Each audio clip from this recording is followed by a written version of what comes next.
So, which five running backs who are going in the first three rounds of fantasy football drafts have the best chance to destroy your team? This is the Fantasy Sports Boss. I'm going to share with you those five running backs.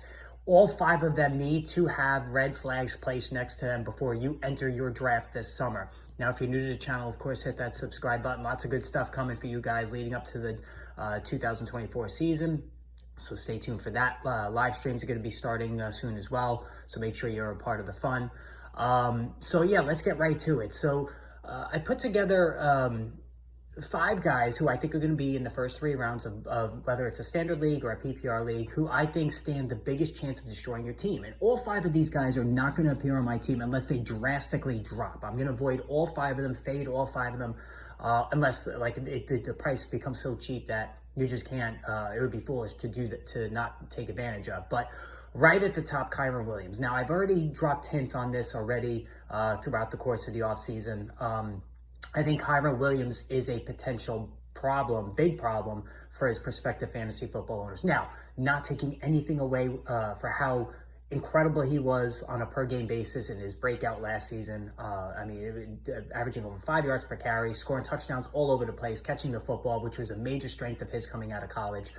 It was awesome. No doubt about it, one of the best pickups of the year. However, he did miss games, again, with injury. This is a smaller back. I've said this nonstop since last year. Kyren Williams is not set up to be a bell cow back. He just can't do it physically. And that's why, no surprise, that Blake Corum was drafted. Now, Blake Corum, very, very accomplished player, very powerful runner, a tackle-breaking machine. Now, he's not much in the passing game, but he is going to be a factor for this team. You could take it to the bank, especially around the goal line. Blake Corum scored 1 million touchdowns for Michigan in a ground-based offense. This is a championship team in Michigan. That Corum really was the engine that drove the offense. And it wasn't J.J. McCarthy. It was Blake Corum who they really built the offense around, and he responded with some big-time numbers throughout. He's had some injuries himself, but you don't draft Blake Corum not to use him. Now, I know Sean McVay has a history of riding one back, but that's not going to be the case here. He knows that Kyren Williams needs a running mate, and that is a literal running mate, part of the pun, and that's why they drafted Blake Corum. So I think anybody using a first-round pick, a late first-round pick on Kyren Williams, expecting last season's per-touch numbers, they're going to be disappointed. So Kyren Williams, right at the top, is the biggest red flag running back for me. Number 2 on the list is Jonathan Taylor. I've beaten this drum for a while now as well.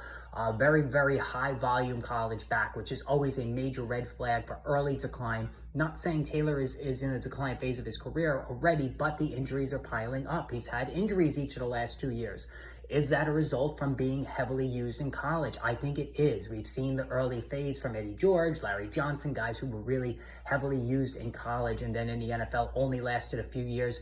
Jonathan Taylor could be heading down this road. On top of that, he is not a pass catcher. He's capable of doing that, but he's not, to this point, hasn't really shown a high impact as a PPR back.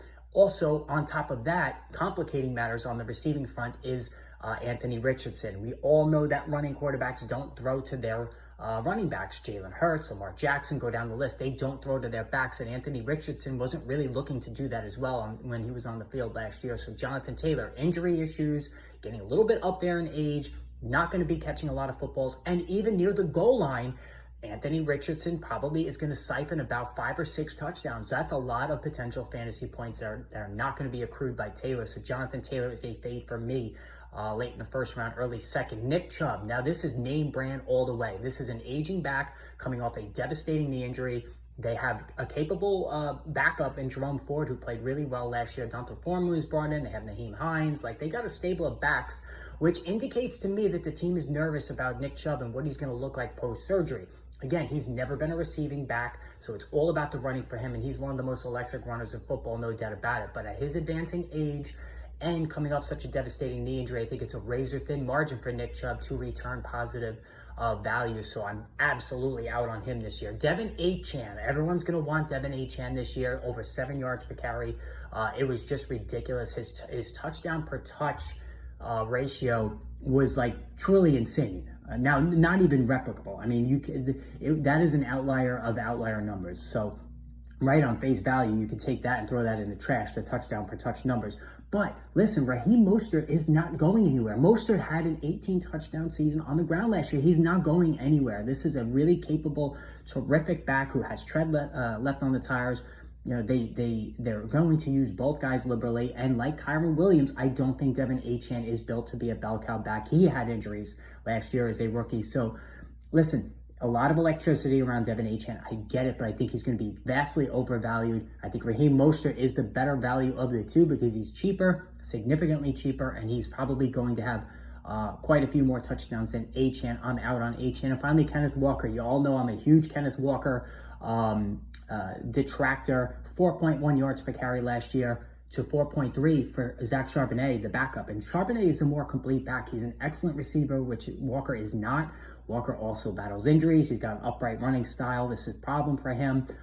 Pete Carroll is no longer there, so they're not wedded to Kenneth Walker. Charbonnet, I think, is somebody who really, if he ever got the chance to be the guy, he would literally take the job away from Walker. Guys, hit that subscribe button. Let me know what you think of these 5. More videos coming soon. Stay tuned.